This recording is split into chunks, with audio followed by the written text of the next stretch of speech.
Bogotá, esta es la imagen del día, las elecciones generales de México que son históricas por varios factores. En primer lugar, porque la 12ª economía del mundo estará gobernada por una mujer por primera vez en su historia. Porque fueron las más grandes en su historia con 98 millones de electores y 20.000 funcionarios en el tarjetón. Y porque también han sido las más violentas con 38 candidatos asesinados. Para la medianoche de hoy se esperan los resultados finales. De esta historia hablaremos hoy. En Noticias 1 esta noche, jamás he planteado que se me reelija, eso a mí no me interesa, le dijo el presidente Petro a la revista Cambio y a Daniel Coronel. Solo Álvaro Leiva interpreta que un párrafo del acuerdo de paz habla de crear una asamblea constituyente. 3 voceros del grupo de Iván Márquez fueron recogidos hoy por una delegación de Naciones Unidas para iniciar diálogos de paz. Pardo Hash esperaba que le imputaran cargos desde el día en que le hizo ofrecimientos al testigo estrella del caso Uribe, aseguró su abogado. Y en Top Secret, el presidente del Senado dijo que Arauca superó a Ucrania en muertes. En la guerra rusa van 700.000 y en Arauca 700 en un año. Y en los deportes, Gerson Caucha. Mónica, Atlético Bucaramanga se quedó con el cupo para la gran final de la Liga Colombiana luego de vencer a Pereira y también gracias a la derrota de Junior en Bogotá. Y David Alonso ganó el Gran Premio de Italia de Moto 3 y a toda máquina se mantiene como líder de la clasificación de pilotos. Por la prensa libre y el derecho que todos ustedes tienen a la verdad, yo soy la Red Independiente. Presenta Noticias 1 con Mónica Rodríguez y Gerson Caucha. Buenas noches y bienvenidos a la mejor información del fin de semana. Solo Álvaro Leiva interpreta que un párrafo del acuerdo de paz de 2016 supone el llamamiento a una constituyente. Los demás autores del documento y el vocero del gobierno en el Congreso no lo interpretan de la misma forma. Gustavo. Mónica, el párrafo en la página 7 del acuerdo dice que hay que convocar las fuerzas vivas del país a un acuerdo político nacional, pero no menciona ningún procedimiento, ni siquiera en la interpretación de los firmantes que se desmovilizaron. El ex canciller Álvaro Leiva desarrolló un argumento según el cual el acuerdo firmado por el gobierno con las FARC en 2016 autorizaba la convocatoria a una constituyente con base en un párrafo de la página 7 en el acuerdo de La Habana. El párrafo fue analizado hoy por Daniel Coronel en su columna. Una vez realizado el procedimiento de refrendación, convocarán a todos los partidos, movimientos políticos y sociales y a todas las otras fuerzas vivas del país a concertar un gran acuerdo político nacional. El periodista asegura que conversó con los protagonistas de la redacción del acuerdo y que Leiva le dijo que este lo había redactado con el entonces alto comisionado de paz Sergio Jaramillo y que para la ocasión hubo foto. Leiva levantó un polvorín que puso a quienes participaron en la redacción del acuerdo a desmentir que ese fuera el propósito. El gobierno a su vez ha rechazado el mecanismo. A mí no me gusta eso, se lo digo con toda contundencia. O sea, que un gobierno use su poder para extender su propio mandato es antidemocrático. En la columna, Daniel Coronel refiere que Leiva afirmó que Humberto de la Calle, quien hacía parte del equipo negociador del gobierno, expresó sobre el parrafito: eso es una constituyente. Hace unas horas me comuniqué con Humberto de la Calle, quien desmiente a Leiva. Abro comillas, esta es la declaración de la Calle, refiriéndose a Leiva. Insiste en forma maliciosa en interpretar un párrafo sobre un hipotético acuerdo nacional como un pacto sobre una constituyente. Esa interpretación es falsa. En el texto de la columna, Coronel también cita al máximo líder de las FARC al momento de la firma, Rodrigo Londoño, quien señaló que la posibilidad de una constituyente es una interpretación interesada. Londoño, o Timochenko, como lo llama alguna gente, puntualiza que para él es claro que el acuerdo de paz no menciona expresamente que se pueda citar a una constituyente. Agregó que esa es una interpretación interesada del texto y dijo además que ese interés no es necesariamente malo. Otra de las opciones que se han mencionado en el ambiente político es una posible constituyente a través de la expedición de un decreto, opción que también rechaza el vocero del gobierno en el Congreso. Si el ministro de Justicia dice no y el ministro del Interior dice no, es porque el gobierno no lo está preparando. El párrafo de todos modos es el fundamento sobre el cual el exfiscal Eduardo Montealegre estaría preparando una propuesta de convocatoria. Jamás he planteado que se me reelija. A mí eso no me interesa, le dijo el presidente Gustavo Petro a Daniel Coronel y al director de la revista Cambio que lo entrevistaron. En la misma reiteró que no busca una asamblea constituyente. Miguel Ángel. Mónica, pero aclara que la asamblea no es la única forma de expresión del constituyente, que también incluye formas como el cabildo abierto, las consultas, las asambleas populares o un referendo constitucional a los que les deja la puerta abierta. Leiva le consultó a usted antes de salir con esta novedosa tesis de que el acuerdo de paz lo faculta a usted para citar una constituyente. El presidente Gustavo Petro, en entrevista con la revista Cambio y el periodista Daniel Coronel, dijo que no está buscando su reelección y que él no convocará a una asamblea nacional constituyente. Necesitamos es un Estado que cumpla, porque es la única manera de construir la paz, es decir, la única manera de construir una nación. Según Petro, el poder constituyente no se debe confundir con la convocatoria de una Asamblea Nacional Constituyente, porque existen varios métodos para expresar la voluntad popular. El poder constituyente puede expresarse en un cabildo abierto, así lo hicimos el 20 de julio hace 2 siglos. El poder constituyente puede expresarse a través de consultas. El poder constituyente puede establecerse a través de asambleas populares. El poder constituyente puede expresarse a través de una asamblea nacional constituyente.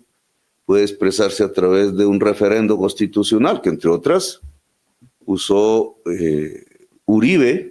La senadora Isabel Zuleta ha dicho que está trabajando para que usted lo reelija. El congresista David Racero, también del grupo suyo, dice que tal vez hay que revisar la duración del periodo presidencial. ¿Usted desautoriza a esas personas que están diciendo esto? En la entrevista, Petro también cuestionó que expresidentes opinen sobre los mecanismos de participación ciudadana que utilizaron para reelegirse en el pasado. El que enarbola a Uribe es autoritario, antidemocrático y destruye los valores democráticos con una falsa teoría de la seguridad. Lo que ha hecho es matar y concentrar la riqueza. Yo he venido repitiendo una y otra vez que yo no soy como Uribe. La gente lo que piensa es que lo que se quiere es sustituir, cambiar la Constitución del 91. ¿Eso es así, presidente? Es un artilugio que ustedes han escrito. Yo no necesito cambiar la Constituyente del 91. Al cabo de 4 insistencias de los dos entrevistadores, finalmente el presidente respondió sobre las iniciativas de su reelección. Si yo mismo he votado en contra de la reelección, ¿por qué ahora lo querría? Jamás he planteado que se me reelija. A mí eso no me interesa. La entrevista, que también aborda temas de los nombramientos hechos en su gobierno. Benedetti no es que sea un experto en alimentación, más en bebidas que en alimentos. Se emitirá mañana a las 8 de la mañana en las redes sociales de la revista Cambio y el reporte Coronel de W Radio. Aunque en teoría el salario presidencial es el mayor de los salarios públicos del país, una investigación del Observatorio Fiscal de la Universidad Javeriana encontró que por lo menos 4 lo superan. El de director general del Congreso en primer lugar, el de los mayores generales de la Policía Nacional, que en este momento son 2, y el del subsecretario del Congreso, el mismo que le hizo un montaje a este noticiero. Como técnicamente estos salarios superan la norma general, la función pública plantea la necesidad de una reforma.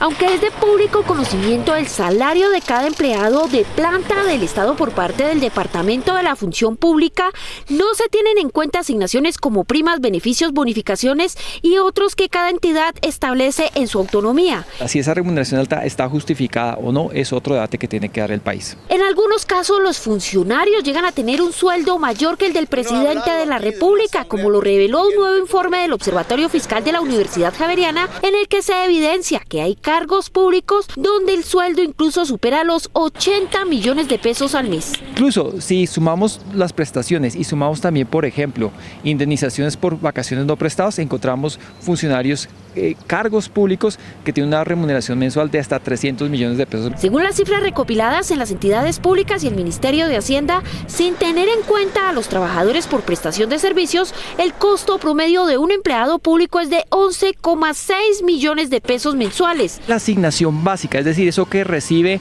cada trabajador del Estado mes a mes, es solo el 40% del gasto de personal. El resto son cosas como, por ejemplo, primas, bonificaciones, indemnizaciones. Es decir, que el costo real de la contratación de un empleado público es mucho más grande. Por lo que se sugiere una reforma al sector público que optimice los recursos y reduzca el número de grados con los que se asignan los salarios. Por ejemplo, tenemos varios niveles: profesional, técnico, asistencial, directivo y 28 cargos. Eso es absurdo, y eso que antes eran más. Entonces, otra de las cosas que proponemos este informe es reducir el número de grados para que sea mucho más clara cómo es la remuneración de los funcionarios. El director de la Función Pública, César Manrique, dijo en Noticias 1 que no se descarta una reforma al sector público, la cual incluso se podría hacer por decreto. Por lo menos la discusión del empleo público, sí vamos a tener unos buenos aciertos y vamos a tener unos buenos desarrollos, que se puede hacer inclusive por decreto. Pero de cualquier manera, nosotros sí creemos que hay que hacer un gran debate nacional. Dentro de los ajustes planteados estaría la actualización de las normas para el concurso de aspirantes a cargos de planta del Estado. Debemos de formular una nueva mirada de esos concursos, cuáles son los servidores y servidoras públicas que requiere el Estado colombiano para la misionalidad y el cumplimiento eficiente de sus servicios. Este año se presupuestaron 60 billones de pesos para cerca de 700.000 empleados públicos. Según el abogado defensor del secuestrador Enrique Pardo Hash, él y su cliente esperaban la imputación de cargos desde hace 6 años, 2 meses y 3 días, es decir, desde el mismo momento en que Pardo le ofreció dádivas al testigo estrella del caso Uribe para que cambiara su versión.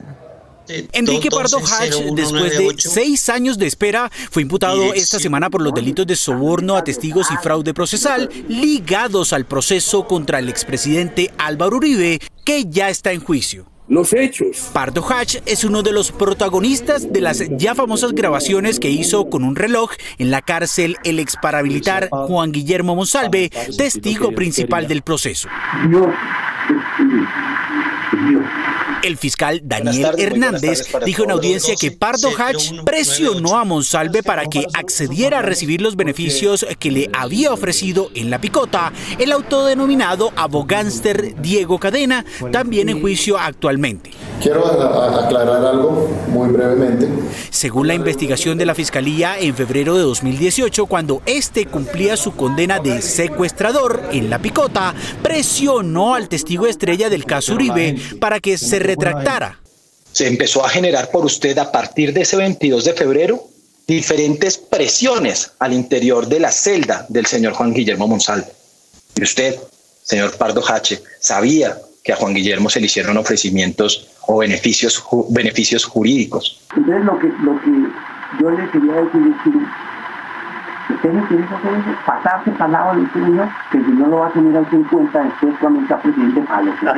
Según explicó su abogado, desde ese mismo momento, Pardo Hash y su abogado comenzaron a esperar la imputación de la Fiscalía. Llevamos ya 6 años, 3 meses y 2 días esperando esto, su señoría.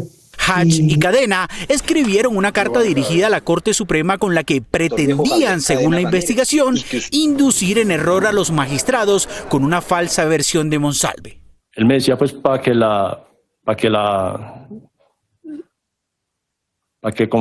firmara. Llamó la atención de las partes que solo hasta ahora, a pesar del material probatorio que reposa en el expediente en contra de Enrique Pardo Hash, se haya podido materializar la imputación de cargos.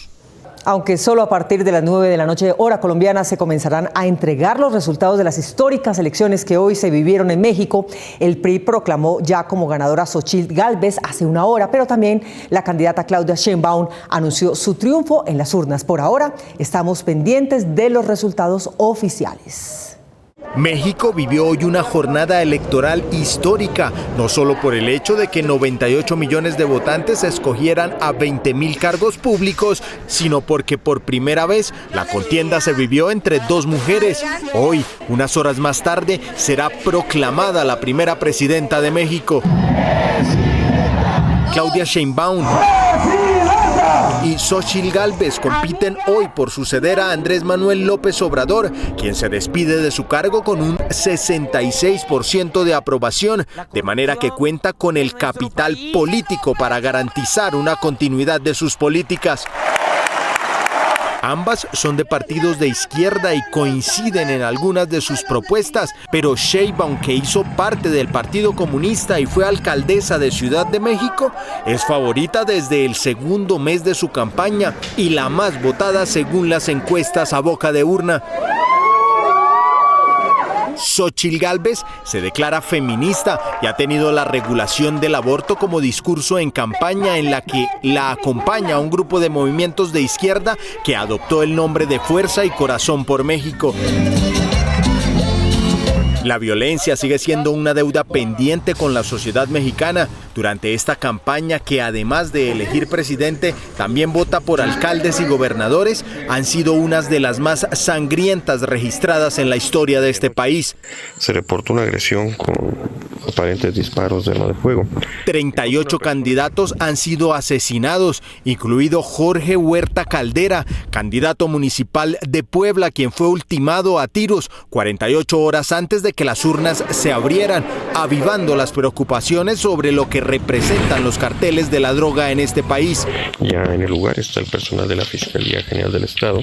A pesar de la violencia que se ha vivido previo a estas elecciones, se espera que más de 90 millones de mexicanos hayan depositado su voto hoy domingo, que logrará el primer gobierno femenino en un país históricamente machista.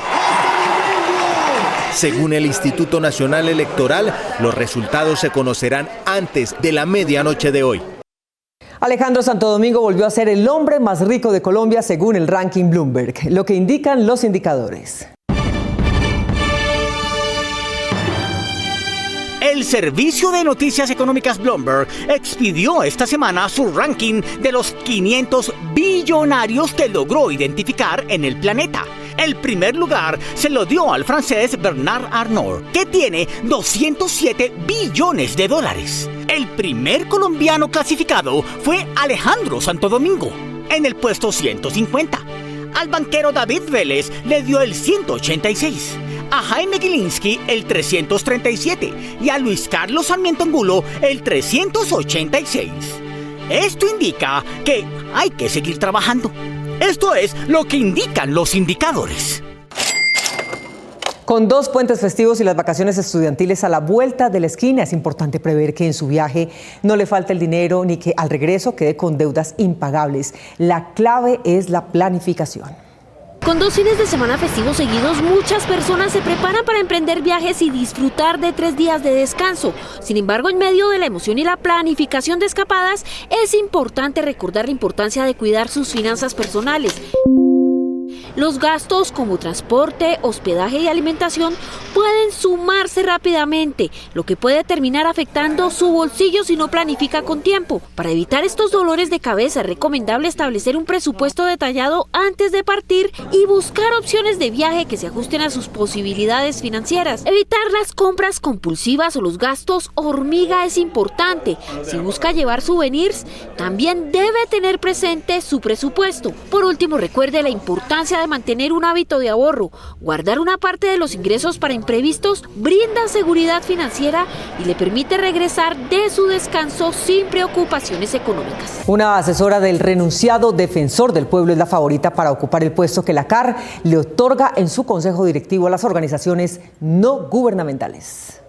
Las corporaciones autónomas regionales son la autoridad ambiental en sus áreas de jurisdicción. Para Cundinamarca, Bogotá y parte de Boyacá es la CAR burocráticamente la más grande. Estos 4 años vamos Lo autónomo de su gestión es reflejo de su consejo directivo, que tiene delegados del presidente, el Ministerio de Ambiente, los gobernadores y alcaldes de la zona, los indígenas, el sector privado y las entidades sin ánimo de lucro. Damos inicio al consejo directivo con la sesión extraordinaria mixta. Este último, el representante de las organizaciones no gubernamentales, fue tomado por décadas por un consejero y para democratizar el proceso el gobierno dictó un reglamento para calificar a las ONG que tendría derecho a elegirlo y a los candidatos por los que éstas podrían votar. Contrario a lo que anteriormente informamos, corregimos. El Comité de Calificación de ONGs examinó apegada a este reglamento a 588 ONGs y encontró que ninguna estaba apta para votar y entre los 21 aspirantes a candidatos solo clasificó una.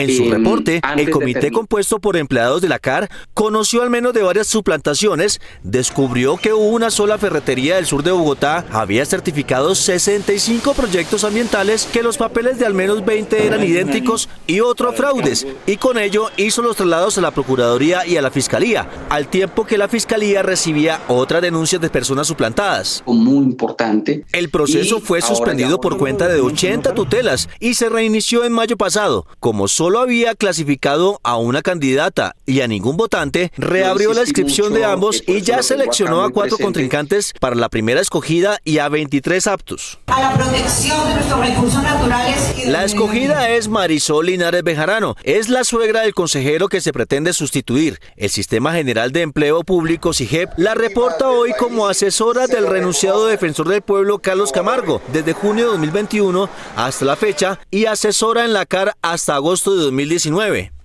Los miembros del comité de selección dejaron constancia de que la pudieron conocer como subalternos o compañeros, pero esto no es un impedimento para ellos. Ellos solo podían analizar la información entregada y por esta no podían conocer que ella trabajara para el sector gubernamental, al mismo tiempo que aspiraba a representar el no gubernamental en la CAR. Noticias 1 contactó a Marisol Linares. Ella prometió visitarnos para ofrecer sus explicaciones, pero nunca acudió a la cita.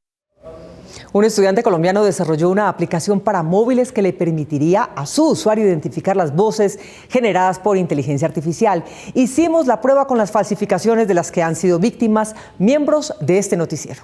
Un estudiante de la Universidad de Ingeniería de la Universidad EAN en Bogotá desarrolló una aplicación capaz de identificar voces falsas generadas mediante inteligencia artificial que puede neutralizar las acciones de los suplantadores de identidad. La aplicación permite extraer características entre una voz real y una falsa, analizando el punto de las ondas del sonido, diferenciando la frecuencia, el tono y hasta el acento. El modelo empieza a tratar de diferenciar qué características en común tienen las que se categorizaron como 0, digamos que en este caso las voces naturales, y 1, que son las voces artificiales. Recientemente, Noticias 1 fue víctima de estos ciberataques de suplantación de voz y probamos la diferencia entre la voz natural de nuestro equipo periodístico y las voces naturales. Más de 5 años en el cargo, la estrella mundial Lionel Messi pone... De esa forma poder tomar en tiempo real esa muestra a las personas o de las llamadas para que no caigan en este tipo de, digamos, de estafas. Andrew Mora es autor de este proyecto con la intención de desarrollar una app para celulares que puede diferenciar una llamada telefónica entre un cobro de una deuda o una estafa. Los hogares vulnerables tienen derecho a un subsidio de hasta 28.6 millones de pesos para las reparaciones que su vivienda necesite. He aquí las condiciones. Uno de los subsidios más solicitados es el de mejoramiento de vivienda, que permite realizar remodelaciones y otras mejoras relacionadas con el saneamiento y la calidad del inmueble. Para recibir este subsidio, que oscila entre los 23.400.000 pesos hasta 28.600.000 pesos, el trabajador debe cumplir una serie de requisitos. El primero de ellos, estar afiliado a una caja de compensación, contar con ahorros complementarios para la obra, mínimo del 10% del valor del subsidio. El cotizante con su grupo familiar con el que se postula deben habitar la vivienda. Aplica también para hogares unipersonales. Los ingresos familiares deben ser iguales o inferiores a los 4 salarios mínimos, es decir, 5.200.000 pesos. Ningún integrante del hogar puede haber sido beneficiario de un subsidio familiar de vivienda, con excepción de que el subsidio para la adquisición de vivienda nueva tenga más de 10 años de desembolsado. Para acceder a este subsidio, debe ingresar a la página web de su caja de compensación y diligenciar el formulario correspondiente. El presidente del Senado dice que la guerra en Arauca ya tiene prácticamente los mismos muertos que la de Ucrania. En la primera, desde que se inició este gobierno, van 700 muertos y en Ucrania ya son también 700.000. Llegó el momento de Top Secret, la vida secreta de los famosos.